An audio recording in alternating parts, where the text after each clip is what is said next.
Shalom. Sebelum lanjut nonton, yuk tekan tombol subscribe dan like video ini. Selamat menyaksikan. Tuhan Yesus memberkati. Shalom Sobat GMTV dimanapun berada. Berjumpa kembali bersama saya Bimbing dalam acara Ngobrolin Perintah Ilahi. Dan program hari ini saya tetap nggak pernah sendiri karena hari ini saya ditemani oleh Pastor Samuel. Shalom Pastor. Halo, selamat pagi. Iya, apa kabar Pastor? Puji Tuhan, sehat luar biasa. Puji Tuhan. Baik. Tambah subur Pastor. Enggak lah kamu. Nah, hari ini Pastor bakal bawain firman Tuhan. Nah, jadi kita kalau biasanya kita disirami oleh kesaksian-kesaksian dari firman Tuhan, nah kali ini kita akan menggali lebih dalam firman Tuhan mengenai apa Pastor? Mantra dan firman Tuhan. Mantra dan firman Tuhan. Kita banyak mengetahui kalau mantra sama firman Tuhan bahkan banyak yang kurang tahu bedanya. Iya, jadi di masa-masa susah ada cobaan, ada ancaman, ada bahaya. Orang sering bilang lebih bagus baca mantra supaya kuat, supaya apa kan gitu, supaya bisa lindungi, bisa disertai. Sebetulnya bukan mantra kan gitu. Apa mantra apa firman Tuhan kan orang terkadang bingung, gitu ya, bingung ngerti apa duduk kataan itu benar atau tidak. Nah, disitulah kita pagi hari ini kita coba bahas, kupas lebih dalam beda secara signifikan antara mantra dan juga firman Tuhan. Ya. Nah, jangan lupa teman-teman semua, sobat pendengar GMTV dimanapun berada, subscribe, like, dan komen di bawah ini. Dan juga jangan lupa nyalain loncengnya supaya setiap kita upload, teman-teman nggak pernah ketinggalan ya. Oke, Pastor, langsung nih kita mau bahas, langsung aja nih. Ya, jadi pagi hari ini kita mau belajar yang namanya yang keluar dari mulut orang percaya adalah firman Tuhan yang berkuasa mulut orang percaya. Tapi beda kasusnya dengan mantra. Mantra itu dulu waktu saya masih muda, masih bujangan, masih umur belasan tahun, saya sempat merantau ke Sumatera karena teman-teman saya ada yang mengkhawatirkan, dia mengasihi saya dan dia khawatir nanti terjadi sesuatu yang tidak diinginkan atas diri saya. Mereka bawain saya mantra, ya kasih mantra.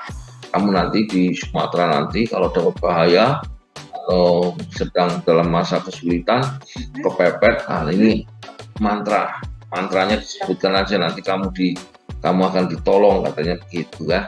Nah, jadi saya sendiri juga nggak terlalu merespon hal itu karena saya juga punya Tuhan. Makanya saat ini saya mulai diingatkan kembali yang namanya mantra itu asalnya aja sudah beda. Yang namanya firman Tuhan asalnya dari mulut Allah.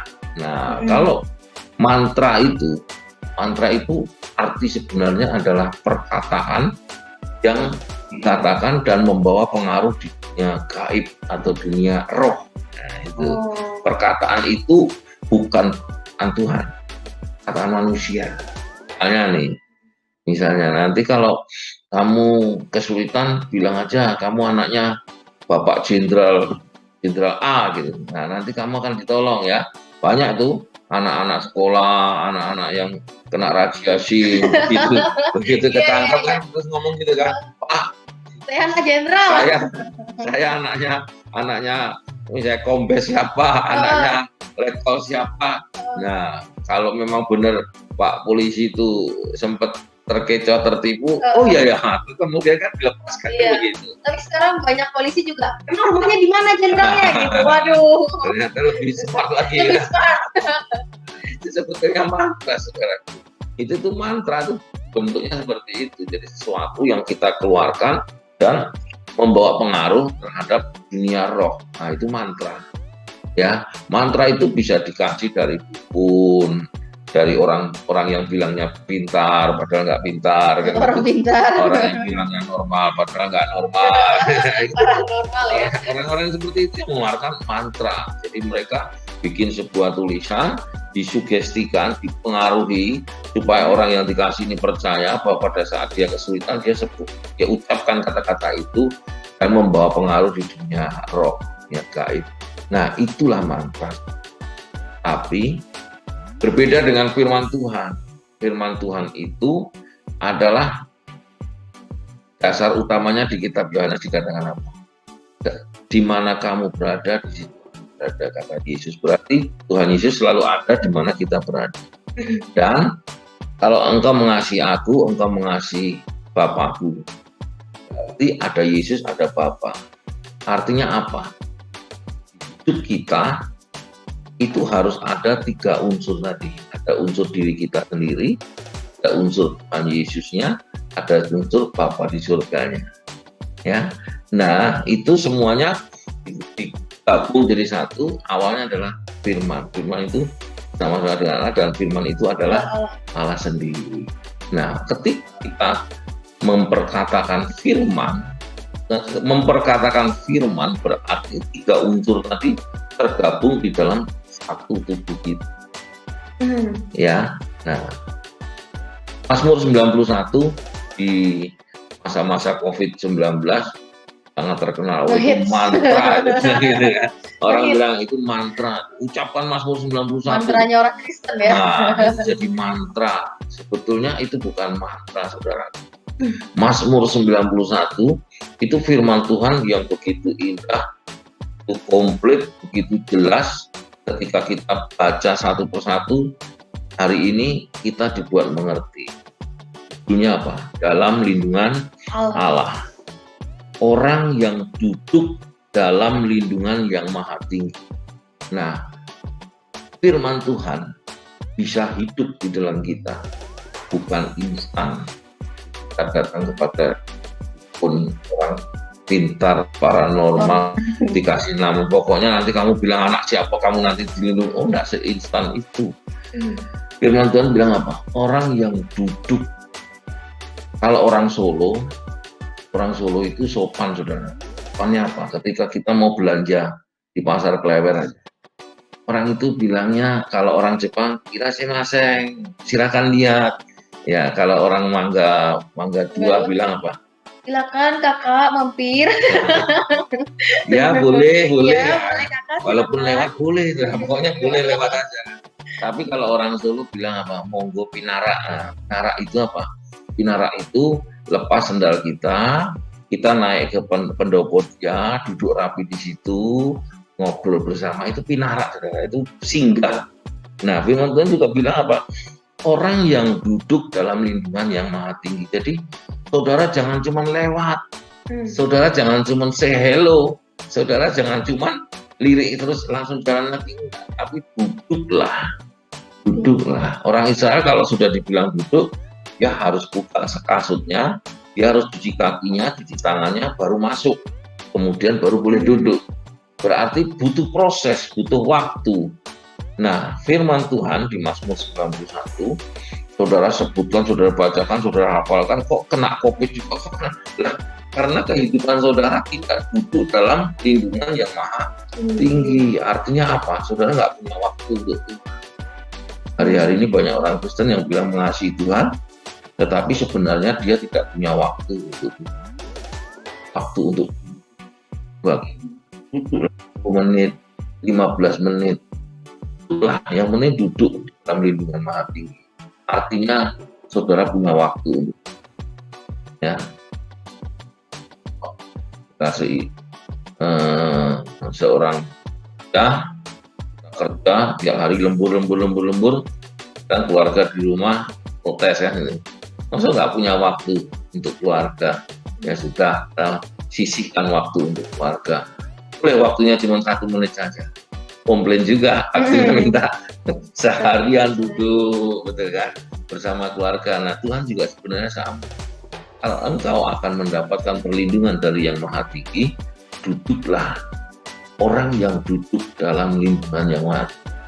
Kalau hari ini saudara nggak punya waktu untuk Tuhan, jangan salahkan Tuhan kalau Tuhan tidak melindungi saudara. Yang maha tinggi tidak melindungi anaknya. Kenapa anak-anaknya nggak punya waktu untuk itu? Nah, itu yang pertama. Dan bermalam dalam naungan yang malam dalam naungan yang maha kuasa adalah dilakukan setiap anak Tuhan yang mau tidur, yang mau beristirahat, yang mau melepaskan segala lelah, jerih lelah dan penatnya, itu menyerahkan rohnya ke dalam naungan Tuhan. Jadi makanya saya dulu pernah mengatakan kalau kita mau tidur, kita harus serahkan dulu roh kita ke dalam tangan Tuhan.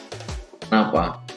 Saat tidur itu sebetulnya tubuh, jiwa dan roh kita itu punya satu kesenjangan, punya satu kosongan waktu yang kalau tidak ada tuannya itu sangat mudah dimasuki oleh Tuhan yang mana saja. Oh, makanya banyak orang bilang tidur ketidian. Nah, terus orang kirim santet, kirim apa? Oh, itu terjadi pas tidur. Selalu setengah malam. Kenapa? Karena cari celah tadi. Dan orang yang bisa kena santet, salah satunya apa? Tidak menyerahkan tubuh jiwa rohnya ke dalam naungan yang maha tinggi ketika dia sedang tidur. Oh, nah, makanya diperlukan kita doa tidur. Nah, jadi kalau kita tidur, bermalamlah dalam naungan yang maha kuasa. Serahkan tubuh jiwa rohmu ke dalam naungan yang maha tinggi pada Tuhan. Tuhan itu Tuhan. Bilang nih, bermalam dalam naungan yang maha kuasa. Yang punya kuasa atas tubuh jiwa rohmu. Siapa yang kamu percaya? Kalau kita percaya sama Tuhan, kita serahkan sama Tuhan. Kita serahkan dia berkuasa atas kita. Maka firman Tuhan ini berlaku untuk saudara dan ada 2 poin dulu. Yang pertama, terus pagi ini disiapin kopi, jadi kita ngopi dulu kan gitu. Ini baru acara ngopi, kita ngopi dulu. Benar-benar ngopi. Iya.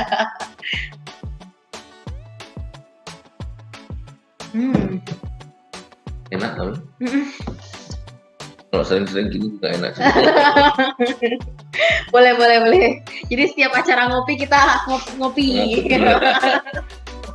Jadi santai-santai bener. Ya, itu 2 poin utama supaya firman Tuhan itu kan mantra, tapi firman Tuhan yang kuasa hidup dalam kita. Ya, contoh yang paling gampang sekali. Orang lewat, mungkin saudara kenal wajahnya, nggak kenal namanya. Mungkin juga saudara kenal namanya, nggak kenal wajahnya. Mana sih si A si B sih? Itu loh yang tinggal di 2 rumah dari sebelahmu. Oh, itu rumahnya Pak Andi. Pun aku cuma tahu namanya, orangnya nggak pernah ketemu. Itu karena apa? Karena orang itu tidak pernah berkenalan, duduk, atau bahkan Andinya pernah nitip kunci, Pak, aku mau pergi keluar kota, nih kuncinya di rumah saya, nah gitu kan. Nah itu tidak pernah ada, tidak pernah dilakukan, makanya kita nggak pernah kenal. Ya, jadi orang yang duduk dalam lindungan yang maha tinggi dan bermalam dalam naungan yang maha kuasa adalah orang yang kenal Tuhan. Dia kenal Tuhan dan Tuhan kenal dia. Karena dia sering lapor sama Tuhan. Dia sering duduk ngopi bersama Tuhan, kemudian dia duduk bermalam dalam naungan yang maha tinggi sampai ngantuk-ngantuk, sampai ketiduran. Makanya Tuhan sendiri menaungi dia. Nah ini bisa terjadi karena intim. Maka tuntunan kita kan juga, ayo mesbah keluarga, bangun mesbah keluarga. Mesbah keluarga harus diakhiri dengan menyerahkan tubuh roh kita dalam tangan Tuhan, karena kita mau beristirahat malam-malaman dan bangun pagi. Kalau kita percaya bahwa tubuh jiwa roh kita serahkan sama Tuhan yang maha kuasa, yang berkuasa, dia akan bangunkan kita. Nih, pernah nggak saudara?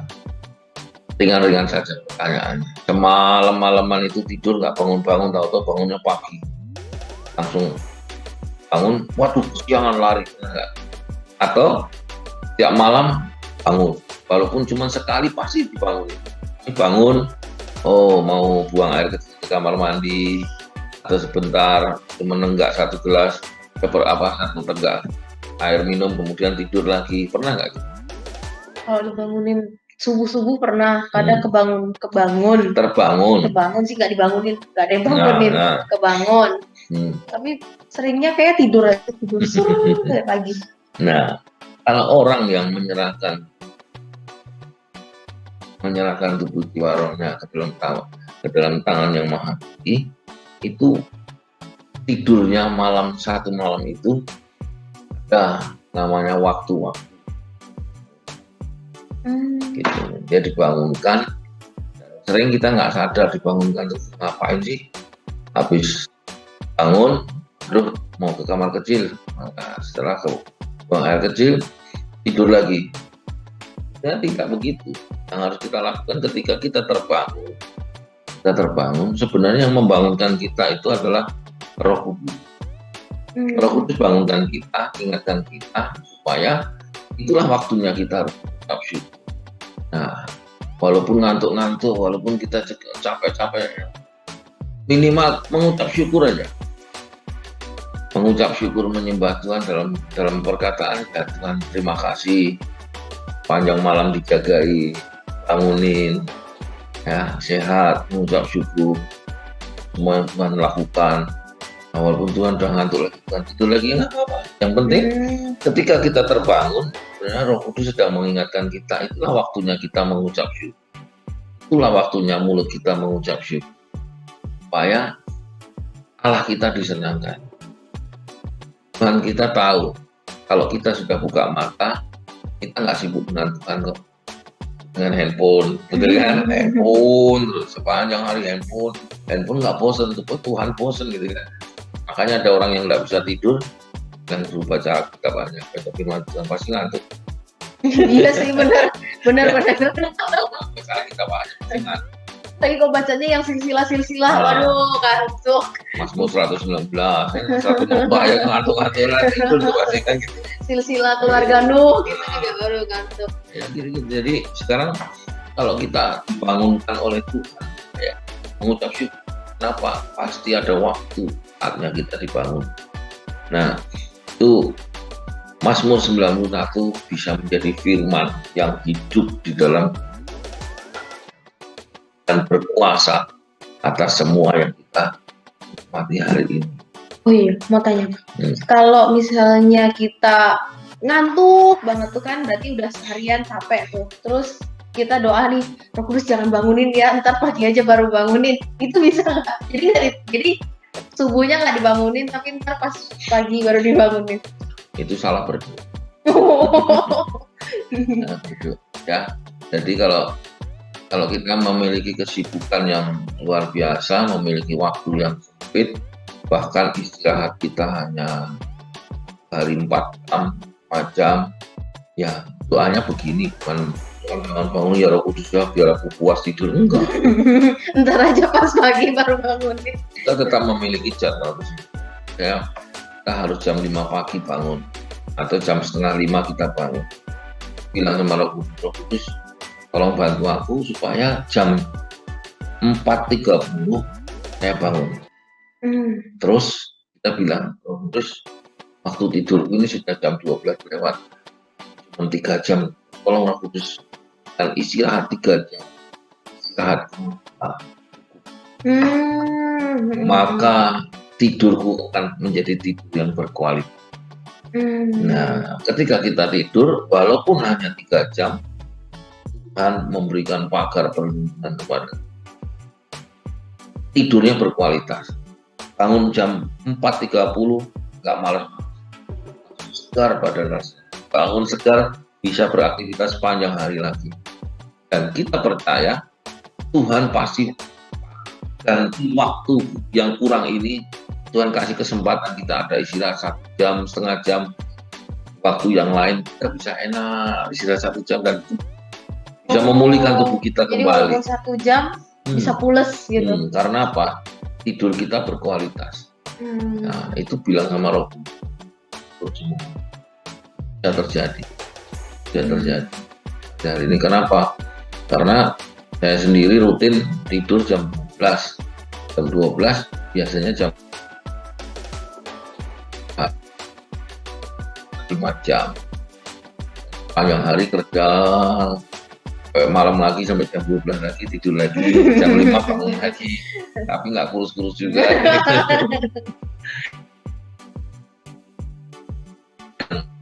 Ya. Kita lanjutkan lagi, ini sampai jam berapa? Lanjut terus. Boleh, di sini 1 jam durasinya. Nah, ayat yang kedua dikatakan apa? Akan berkata kepada Tuhan, tempat perlindunganku dan kubu pertahananku, Allahku yang percayai. Jadi kalau kita memang sudah duduk dalam lindungan yang maha tinggi dan bermalam dalam naungan yang maha kuasa, kubu pertahanan itu akan dibuka, pasang oleh Tuhan untuk hidup kita, untuk keluarga kita. Lindungannya ada. Contoh yang paling mudah, yang konkret, yang nyata adalah Ayub. Ayub, ya kan? Waktu iblis dibilang sama Tuhan, tuh iblis lihat, Ayub, hambaku Ayub, boleh kamu berikan masalah, silakan. Iblis bilang, mana mungkin? Kenapa? Masih dipasang pagar perlindungan. Ada kubu tahanan dan pagar perlindungan. Kenapa? Karena Ayub senantiasa duduk dalam lindungan yang maha tinggi dan bermalam. Itu yang harus kita tahu persis. Apa anak-anak Tuhan hari-hari ini membuat iri banyak orang ketika orang lain mudah disentuh dengan iri hati, dengan tersinggung, dengan kesombongan, dengan apalagi keras hati, dendam. Tapi anak-anak Tuhan hari-hari ini tidak guncangan dengan seperti itu. Orang mau beli ini beli itu, silakan. Aku nggak iri. Kenapa? Karena hari-hari ini hidup lebih nyaman dekat dengan Tuhan daripada dekat dengan uang. Nah, gitu. Uang memang kita butuh. Siapa nggak butuh uang? Iya, benar. Betul kan? Di masa sulit sekarang ini, di PHK, semua susah, cari duit susah. Tapi anak-anak Tuhan ada pagar perlindungan Tuhan. Sehingga sampai saat ini kita masih hidup dan bisa mengucap syukur. Benar kan? Nah, ini Tuhan pasang pagar perlindungan bagi orang-orang yang duduk dalam lindungan yang maha tinggi dan bermalam dalam naungan yang maha kuasa. Kemudian dia bilang juga apa? Bukan cuma pagar perlindungan dan kubu pertahanan yang Tuhan taruh dalam hidup kita, tetapi sungguh dialah yang melepaskan engkau dari jerat penangkap burung. Tuhan akan melepaskan kita dari jerat hutang kita. Amin. Tuhan akan lepaskan kita dari jerat masalah kita.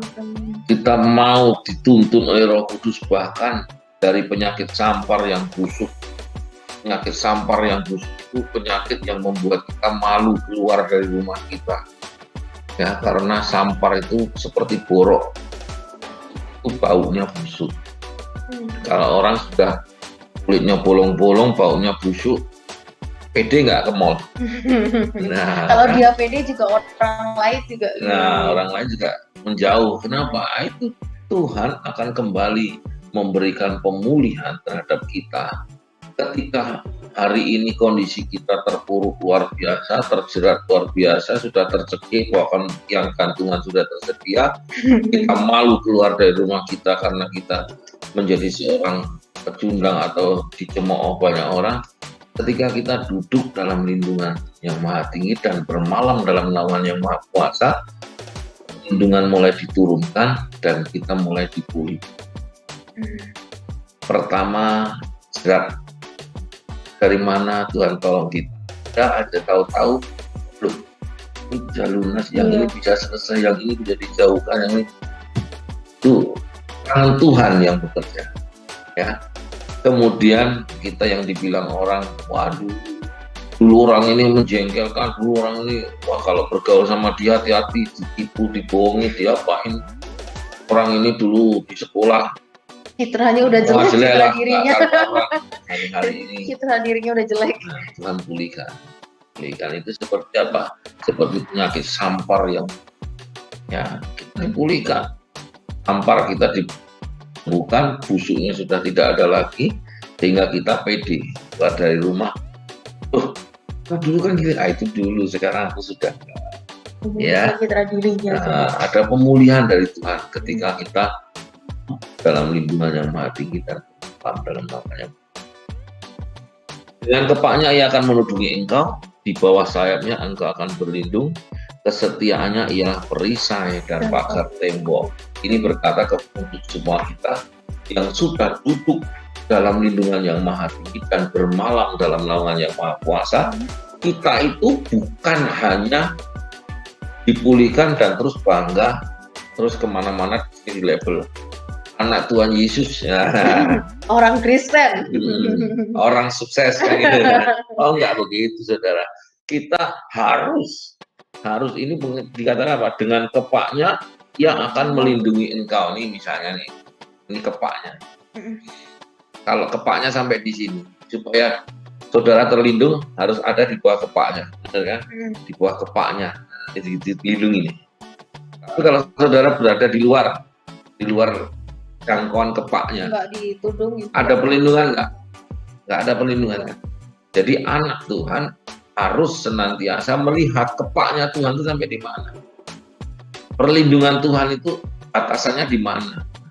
Jangan engkau sengaja tinggal di luar pagar perlindungan Tuhan, sehingga tidak dalam kepaknya. Kepaknya itu apa? Kepaknya itu adalah doa dan penyembahan. Itu kepaknya. Kalau kita masuk dalam pujian penyembahan, berarti kita masuk dalam hadirat. Kita duduk intim bersama Tuhan. Nah, makanya hari-hari ini kan banyak yang dilakukan manusia tuh. Wah, orang Kristen kok sekarang nggak ada ibadah online, nggak apa-apa. Ya udah, nggak usah ibadah, nggak usah apa. Tetapi ingat baik-baik, sebetulnya kepak Tuhan itu kita harus tahu. Kepaknya Tuhan itu apa? Naungan yang mati. Kalau engkau duduk, apa yang kau lakukan? Pujian, penyembahan, doa. Betul kan? Nah, itu harus dilakukan. Dan penyembahan doa. Terus, dengan sayapnya engkau akan berlindung, kesetiaannya adalah perisai dan pagar tembok. Itu adalah firman Tuhan berkuasa. Kalau saudara lakukan ini, mau ibadah online, mau ibadah onsite, ibadah apa saja silakan. Kehidupan kepribadian Anda, kehidupan roh saudara akan tetap berbeda, bukan karena ibadah, bukan karena ibadah, tapi karena yang penyembahan doa pada firman, kenaungan yang maha tinggi, Menjaga api roh sendiri. Nah, itu yang penting itu kepatuhan itu di situ. Kalau saudara itu tidak ada ibadah, tidak ada goal, online saudara juga nggak terlalu ngerti online, akhirnya tidak duduk dalam lindungan yang maha tinggi, saudara akan lepas. Lupa Mazmur 91 aku hafal Pak ya, hafal karena dia mantra bukan firman gitu kan. Itu jadi mantra bukan firman Tuhan. Tapi kalau saudara menghidupinya dengan kepaknya, ia akan melindungi engkau. Saudara tahu kepaknya itu sampai di mana, sampai doa yang penyembahan ini harus aku tetap tinggal di dalam. Ya tinggallah di dalam situ. Bangunlah rohmu dalam hadirat. Ya, yang kelima dikatakan sehingga kita tidak usah takut terhadap kedahsyatan malam, terhadap panah yang terbang waktu siang, terhadap penyakit sampar yang berjalan di dalam gelap, terhadap penyakit menular yang mengamuk di waktu petang. Ya. Itu kita kan tidak pernah takut. Ntar kenapa acara ngopi yang kemarin-kemarin saya lagi jalan sama orang kaya, orang yang berduit, orang yang terkenal, saya diajak makan di rumah makan yang mahal sekalipun saya nggak khawatir. Dibayarin. Ya, kenapa? Saya yakin, saya percaya dia yang bayar.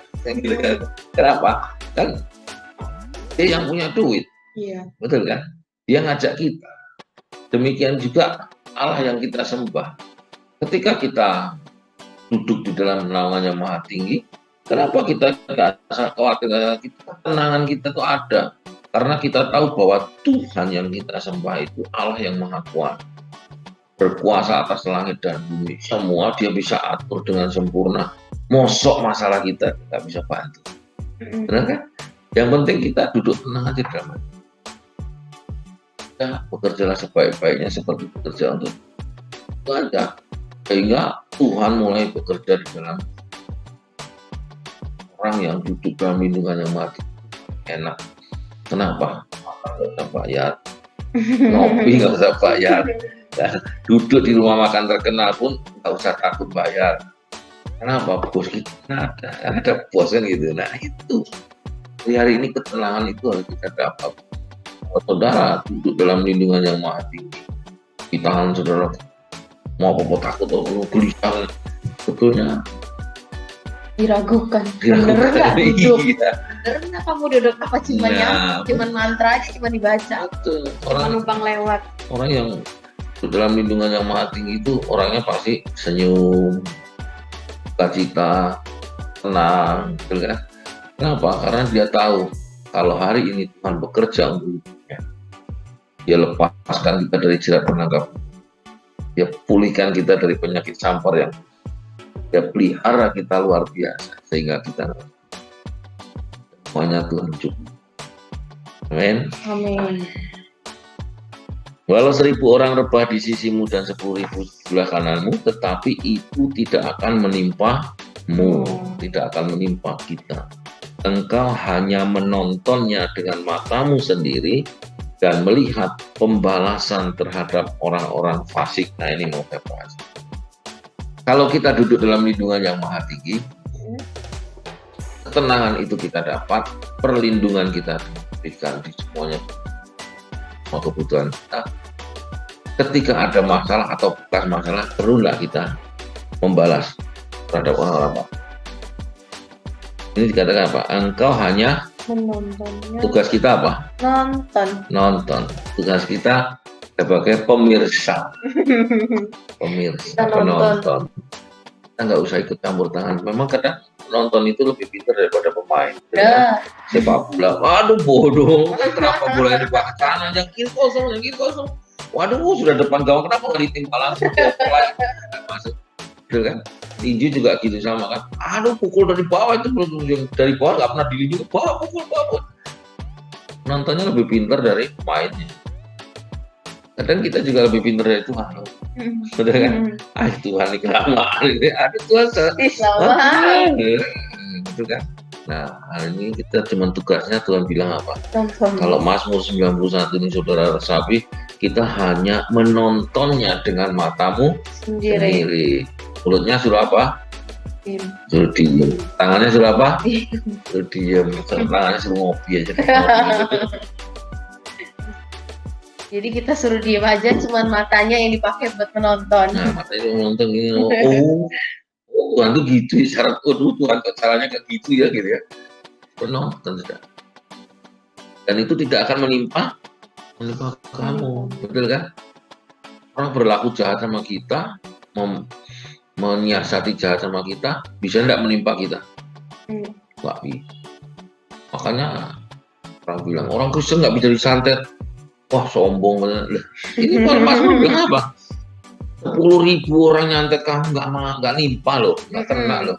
Tidak akan menimpamu. Tidak akan menimpamu. Engkau hanya menontonnya dengan matamu sendiri dan melihat pembalasan terhadap orang-orang fasik. Nah, yang balas siapa? Tuhan dan kita. Jelas benar. Tidak perlu diragukan ya. Firman Tuhan ini kalau hidup dalam kehidupan kita pasti. Sebab Tuhan ialah tempat perlindungan yang maha tinggi telah kau buat tempat perteduhan.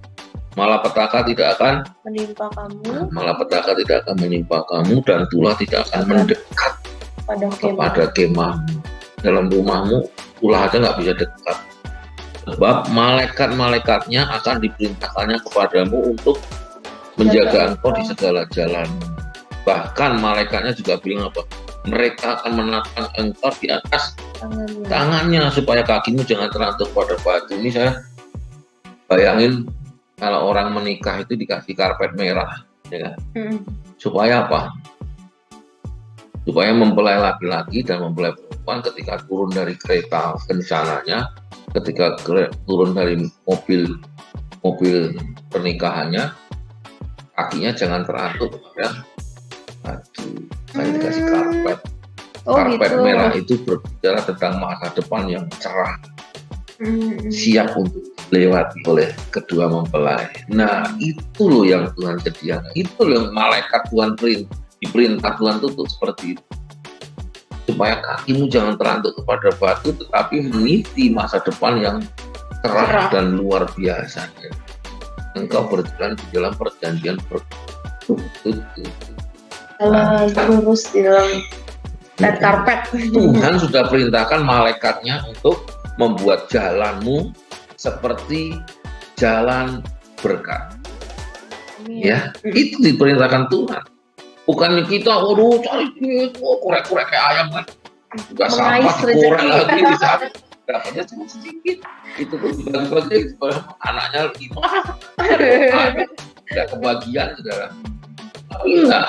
Jika kita ikut Tuhan, Tuhan akan perintahkan malaikat-malaikatnya menatang kakimu supaya engkau jangan terantuk pada batu, tetapi supaya engkau berjalan dalam perjanjian berkat. Biasa saudara diberkati, meniti jalan berkat. Singa dan ular tedung akan engkau langkahi. Engkau akan menginjak anak singa dan ular naga. Ini berbicara tentang engkau berkuasa atas semua iblis. Ya, nggak perlu takut sama iblis. Nah, iblis itu tidak ada kuasanya. Iblis hanya punya tipuan. Mazmur 91 dikatakan, engkau kuasa atas mereka. Dengan cara apa? Engkau melangkahi singa dan ular tedung akan kau langkahi. Engkau akan menginjak anak singa dan ular naga. Tidak ada kuasa yang tidak bisa saudara lakukan ketika saudara berjalan di dalam Tuhan. Ketika Tuhan ada di dalam engkau, dalam saudara.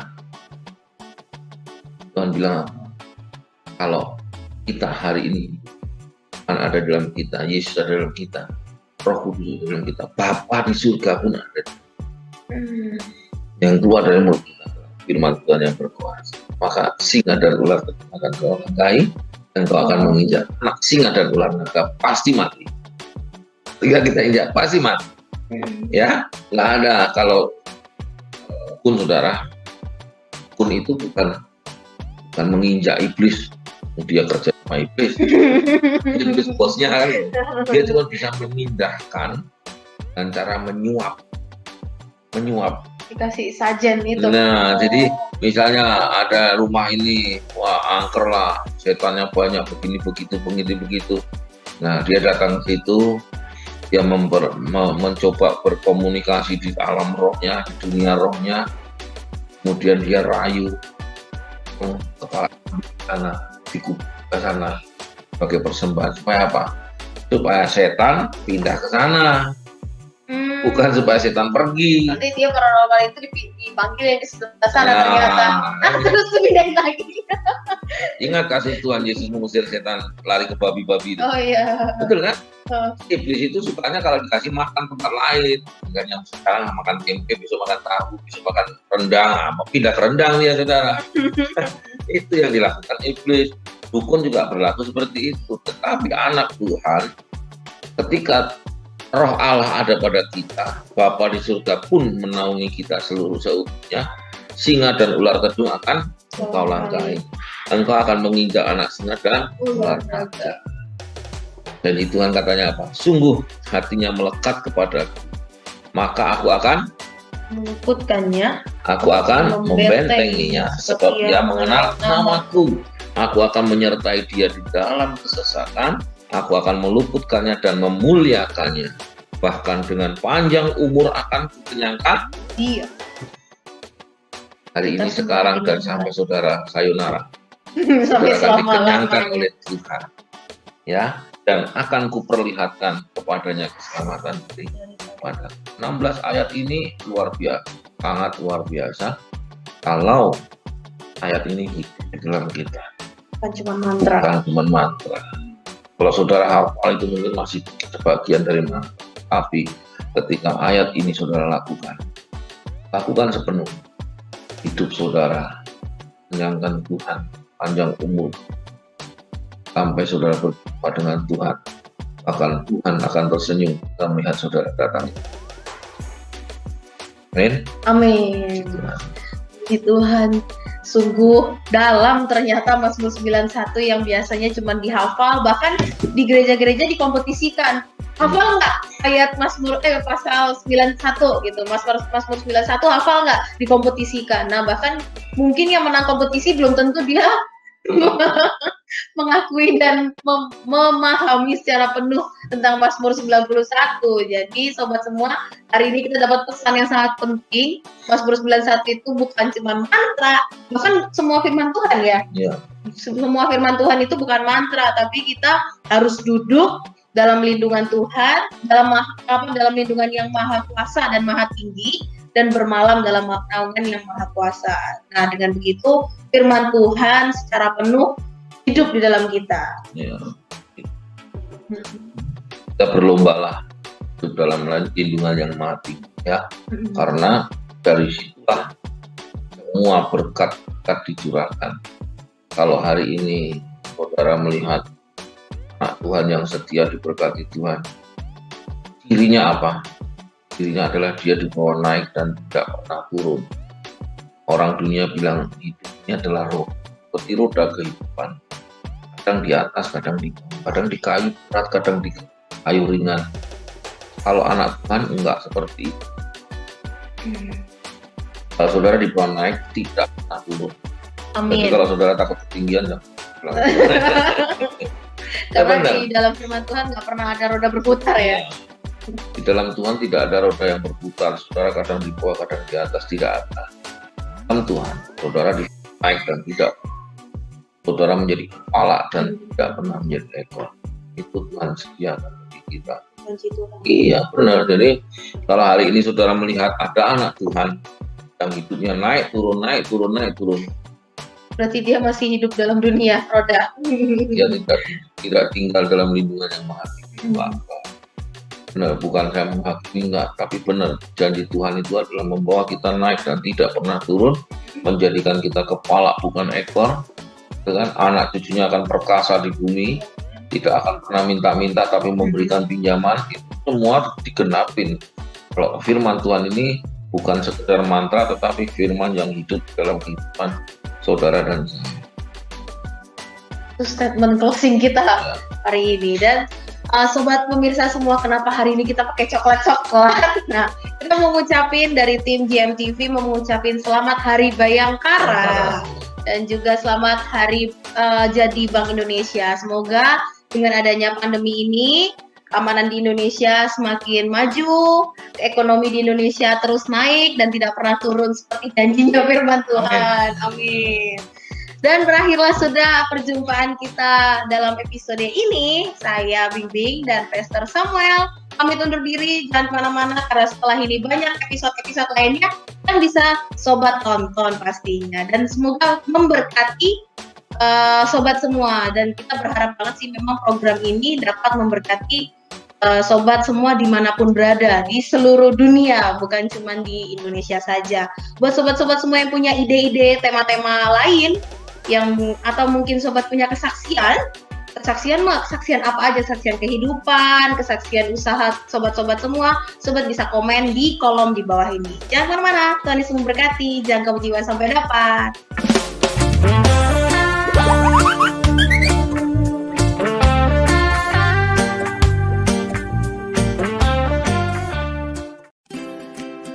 Jadi orang Kristen, pengen dong diakuin juga. Ya semacam identitas kalau aku Kristen. Tapi mau beli kalung, beli Alkitab, di mana ya?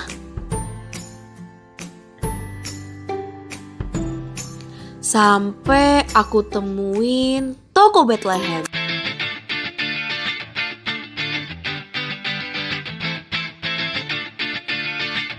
Ayo, Bethlehem sekarang.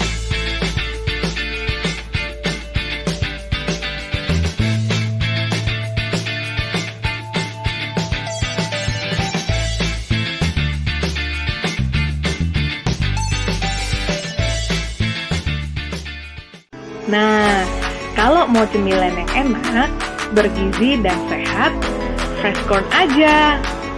Karena fresh corn selain enak, bergizi dan sehat, Freshcorn juga tersedia dalam berbagai rasa sesuai selera kita.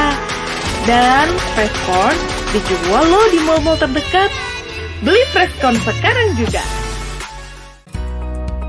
Louvre merupakan toko pakaian dalam berkualitas di kota Jambi.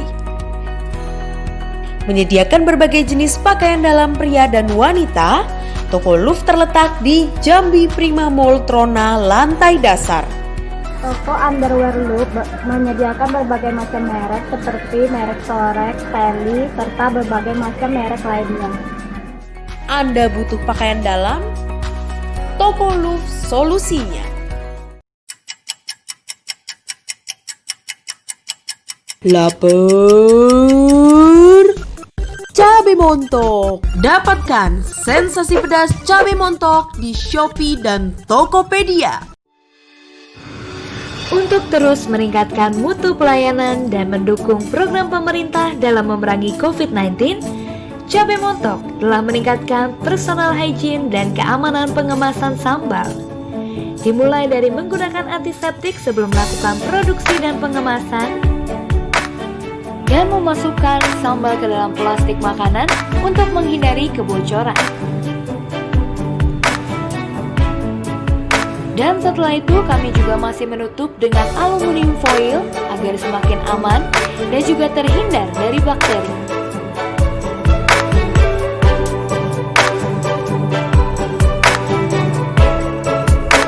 Dan tidak lupa disegel dengan rapat. Untuk itu, dalam memerangi COVID-19, tidak usah panik, tidak usah rush buying, hindari keramaian, dan aman di rumah bersama Cabai Montok. Terima kasih sudah menyaksikan video ini. Jika Anda diberkati, mari dukung pelayanan kami.